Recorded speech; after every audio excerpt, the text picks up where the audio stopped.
Hello বন্ধুরা, আপনাদের এবার একটা লঙ্কা গাছ দেখাচ্ছি। কি সুন্দর লঙ্কা গাছটা হয়েছে দেখুন। দেখুন ছোট্ট টবের মধ্যে কত লঙ্কা ধরেছে, লঙ্কার ফুলও ধরেছে। এই দেখুন লঙ্কা হয়েছে কত, দেখেছেন লঙ্কা গাছটা কত লঙ্কা ধরেছে। ছোট গাছের ওপরেই কত লঙ্কা। এইভাবে আপনারাও যদি, কোনো সার বেশি দিতেও লাগেনি। লোকে বলে না এই সার দিন ওই সার দিয়ে তৈরি করুন, মাটিটা এমনিই মাটি, নর্মাল মাটি, তার মধ্যেই দেখুন কত লঙ্কা গাছ, লঙ্কা হয়েছে। ফুলটা দেখুন ফুটেছে কি সুন্দর। ফাঁকে ফাঁকে আপনাদের ঠিকভাবে দেখাতে পাচ্ছি না, কিন্তু দেখুন ফাঁকে ফাঁকে কত লঙ্কা ধরেছে।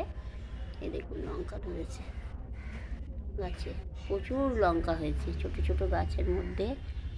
আপনারা যদি একটু ভালো করে সন্ধেবেলায় বিকেলবেলায় একটু জল দিয়ে দেন যদি গাছে, হ্যাঁ, এবার দেখবেন আপনাদেরও হবে যদি এরমভাবে ফোটে। যদি ভালো লাগে লাইক কমেন্ট দেবে। এইভাবে আপনাদের এরম গাছ দেখাতে থাকবো। ফলনও কি সুন্দর হয়েছে, এই দেখুন। ভালো লাগলে অবশ্যই লাইক কমেন্ট দেবে। কত লঙ্কা হয়েছে।